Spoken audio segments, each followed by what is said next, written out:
Hello दोस्तों, मैं हूँ जिमिश परमार और मैं आप सबका मेरे यूट्यूब चैनल पर स्वागत करता हूँ।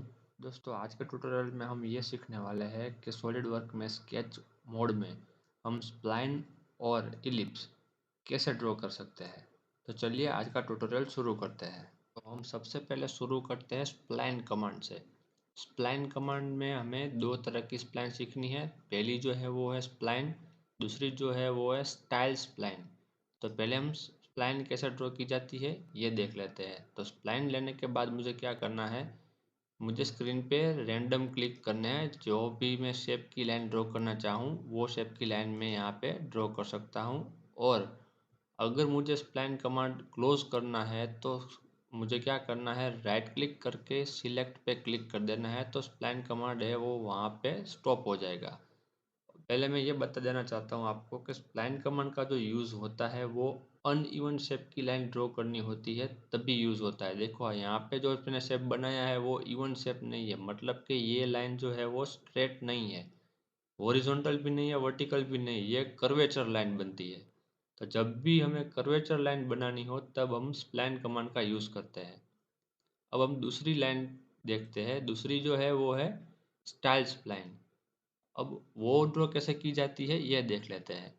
तो स्टाइल स्प्लाइन में भी सेम उसी तरह से मुझे स्क्रीन पे रैंडम पॉइंट्स जो है वो क्लिक करना है। जैसे कि मैंने यहाँ पे पॉइंट्स सिलेक्ट कर लिए हैं। अब मुझे यहाँ पे कमांड को स्टॉप कर देना है, तो मैं यहाँ से सिलेक्ट पे क्लिक कर देता हूँ।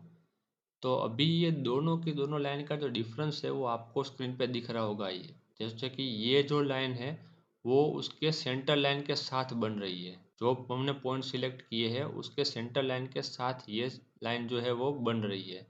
अगर मुझे ये लाइन का जो कर्वेचर है उसको मॉडिफाई करना है तो मुझे इसके जो ये पॉइंट है उसको क्लिक करके ड्रैग करना है और मुझे जो भी शेप में रखना हो वहाँ पे ले जाके मुझे क्लिक को छोड़ देना है, तो वो शेप ऑटोमेटिकली चेंज हो जाएगा। और ये जो पहली लाइन हमने स्प्लाइन ड्रॉ करी उसके ऊपर आप अगर क्लिक करोगे तो आपको कुछ इस तरह से पॉइंट मिलेंगे।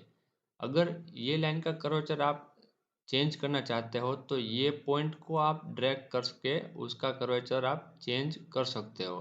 तो ये दो स्प्लाइन का मेन डिफरेंस था। चलिए अब हमें इलिप्स कैसे ड्रॉ करना है ये देख लेते हैं। तो उसके लिए मुझे यहाँ पे इलिप्स पे क्लिक करना होगा और हम ये ट्यूटोरियल में इलिप्स एंड पार्शियल इलिप्स ये दो सीखने वाले हैं। तो पहले हम इलिप्स सीख लेते हैं। तो यहाँ पे इलिप्स पे क्लिक करने के बाद मुझे क्या करना है, स्क्रीन पे सेंटर पॉइंट चूज़ करना है।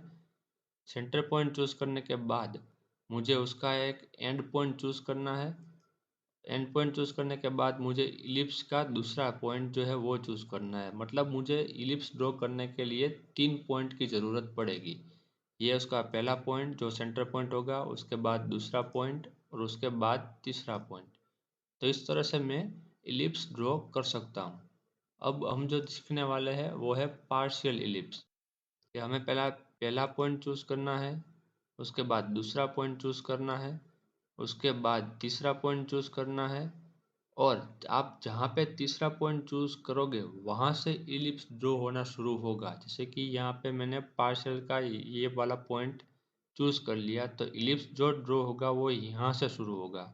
तो मुझे यहाँ तक का इलिप्स रखना है तो मैं यहाँ पे क्लिक कर दूंगा। तो आप जहाँ पे क्लिक करोगे वहीं तक का इलिप्स ड्रॉ होगा। देखिए मैं फिर से आपको दिखाता हूँ। ये पहला पॉइंट, ये दूसरा पॉइंट और अब ये तीसरा पॉइंट। तीसरा पॉइंट मैंने चूज़ अभी नहीं किया। तीसरा पॉइंट मैं जहाँ से भी चूज़ करूँगा, जैसे कि ये पॉइंट जो है तीसरा वो मुझे चूज़ करना है। तो जहाँ पे मैं तीसरा पॉइंट लूँगा वहाँ से इलिप्स ड्रॉ होना शुरू होगा। अगर मुझे एंटी क्लॉकवाइज डायरेक्शन में जाना है तो एंटी क्लॉकवाइज डायरेक्शन में, और मुझे क्लॉकवाइज डायरेक्शन में जाना है तो क्लॉकवाइज डायरेक्शन में। लेकिन मैं अभी जहाँ पे क्लिक कर दूंगा वहाँ तक का एलिप्स ड्रॉ होगा। तो जैसे कि मैं यहाँ तक का एलिप्स ड्रॉ करता हूँ तो देखो मैंने यहाँ पे पॉइंट रख दिया तो यहाँ तक का एलिप्स ड्रॉ हुआ। ये हो गया आपका पार्शियल एलिप्स। तो इस तरह से आप दोनों तरह के एलिप्स ड्रॉ कर सकते हैं।